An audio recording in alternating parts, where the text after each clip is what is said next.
The proposal from the state to create a sanctuary for rattlesnakes within the Quabbin Reservoir has garnered some very serious opposition.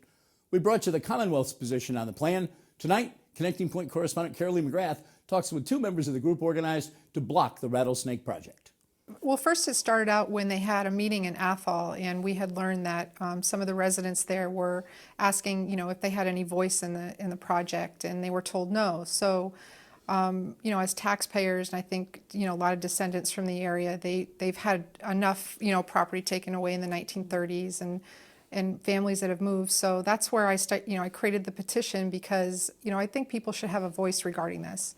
Okay, and what is your concern about the rattlesnakes? Beyond maybe you don't like snakes, but what is your big concern for people in the area? The grant that they received to do this was to repopulate existing dens, not to create a new den for an experiment. As being a direct descendant with long lineage back into the former Swift River Valley, and my family lost 6 properties when they did the reservoir project, I have a strong emotional attachment to it because they lost everything. They were probably given pennies to a dollar to what their property was worth. They lost their community, they lost their way of life, they lost their friends, and they had to resettle it, and they had no voice. Was it more of an emotional issue than... No, I think what really bothers me is the fact that my family was ancestors were forced out of there, and then of course we go back there and we spend a lot of time there, and to me, as well as to other descendants of former residents of the valley, that's hollow ground. And we spend time up there, and we're afraid that if there were an incident from a timber rattlesnake, that it would be so easy for the Massachusetts Water Resource Authority to shut down and restrict access.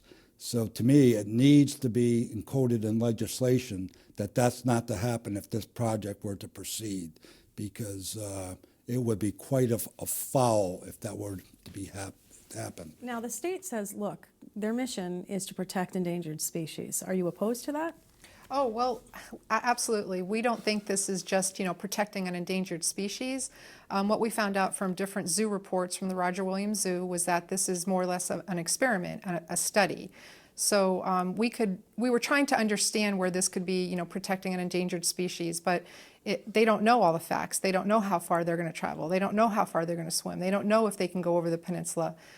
We just don't have all those facts. So we think this is beyond just, protecting an endangered species. And there are other, there's timber rattlesnakes in the Blue Hills Reservation, so we feel like they should be continuing, that process instead of creating a new colony out in the Quabbin. So, which there's no guarantee that they will take. So these precious timber rattlesnakes that they're taking from existing dens in Massachusetts, to put them out there in Mount Zion, they don't have no idea whether they're going to find a den and whether they would survive out there. well, it doesn't sound, when you look at the numbers, like when this issue first came out, I think people thought, oh my gosh, there's going to be all these snakes all over Mount Zion. But then when you heard what the state had to say, they said maybe 5 per year. So that number sounds like, okay, that's not too many. But 5 will lead to 10 and 15 and 20. And, down in Brazil, they did, it's called Rattlesnake Island in Brazil, the same type of situation where they took an endangered viper and they wanted to recolonize it on this island. They've multiplied so much that island is now off limits, and it's illegal for people to go there. So, this could happen at the Quabbin. They don't know how they're going to multiply. As far as scientific facts and reasoning go, by definition, they really don't have the results of, a study that's being done over and over again. They don't know all the results.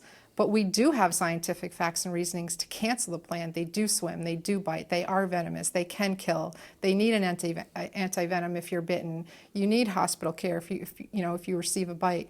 So we do have scientific facts and reasonings to cancel the plan, but it's just a bad idea. And just east of Mount Zion is a recreational area where there's shore fishing, bicycling, hiking, sightseers, and timber rattlesnakes swim quite well. And there is a possibility that they could go east and someone gets struck and receive some venom, and there's absolutely no cell phone coverage over there.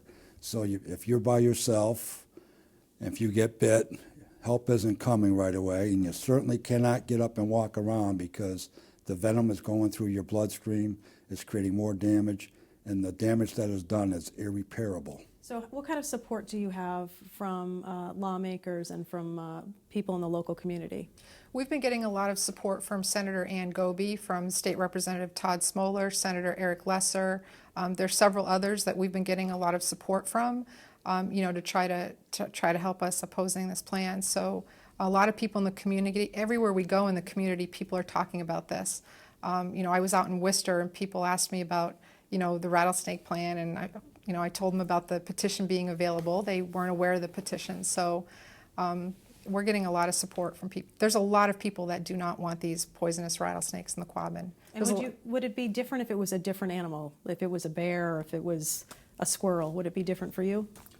No, I think we have a responsibility to try to take care of endangered species, but there has to be a balance, and there has to be something, I'm thinking on the human element, not something that has potential to kill humans. We have currently, almost 2,200 signatures online. We have, a few hundred more manual petitions.